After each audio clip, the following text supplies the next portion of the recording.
আসসালামু আলাইকুম। আজকে আপনাদেরকে নিয়ে যাব মুন্সিগঞ্জ জেলা শহর থেকে 10 কিলোমিটার দূরে অবস্থিত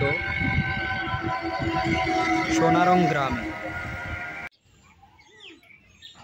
এটি মুন্সিগঞ্জ জেলার টঙ্গিবাড়ি উপজেলার সোনারং গ্রামে অবস্থিত। কথিত ইতিহাসে জোড়ামঠ হিসেবে পরিচিত এই জায়গাটি। এটিকে বলা হয় জোড়া মন্দির।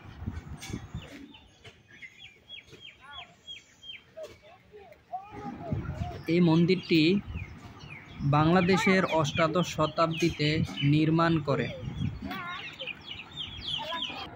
মন্দিরটির একটি প্রস্তর লিপি থেকে জানা যায়, এলাকার রূপচন্দ্র নামে এক হিন্দু লোক এই মন্দিরটি নির্মাণ করেন। 1843 সালে এই বড় মন্দিরটি নির্মাণ করেন রূপচন্দ্র।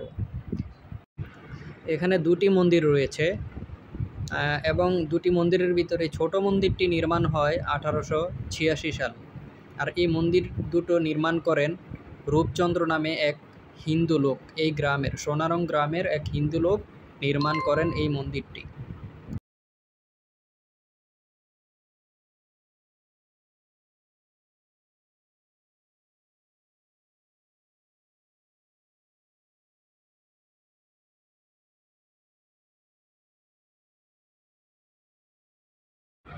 এই মন্দিরটি এখন সম্পূর্ণই পরিত্যক্ত অবস্থায় রয়েছে। এখন এই মন্দিরটি কেউ ব্যবহার করছে না এবং মন্দিরটিতে কোনো রকম কোনো কিছু পালন করা হয় না। তাই মন্দিরটি এখন সম্পূর্ণ বাংলাদেশ সরকার দেখাশোনা করতেছে আর কি।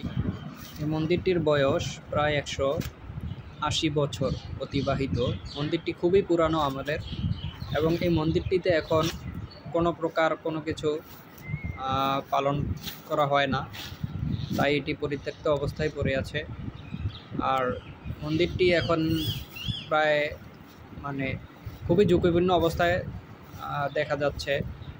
তাই এখানে হয়তো কোনো হিন্দু সম্প্রদায়ের লোকেরা কোনো কিছু পালন করে না, হয়তো এই জন্য।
মন্দিরটির চারপাশে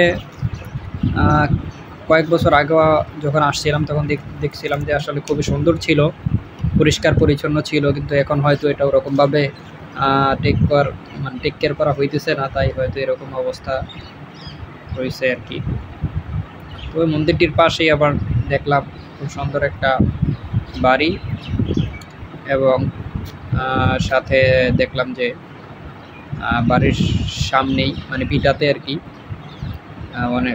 হয়তো লোকজন চাষবাস করার জন্য জমি প্রস্তুত করে রাখছে বাড়ির সামনেই। এখানে খুবই ভালো লাগলো পরিবেশটা, এখানে খুবই সুন্দর চাষ করে আর কি, বিভিন্ন দেখে খুবই ভালো লাগলো, লাগায় আর কি। ওনারা ঘুরতে আসার মতো অনেক মানুষই আসে এখানে বাড়ি পাশে ঘোরার জন্য, আর দূর দূরান্ত থেকে ভিটাতে চাষবাস।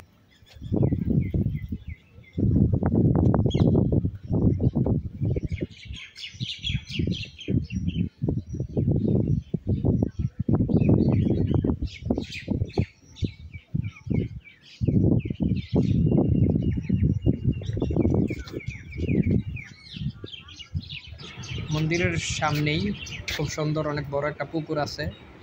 তো পুকুরটা এখনো ভালো আছে, লোকজন গোসল করতেছে।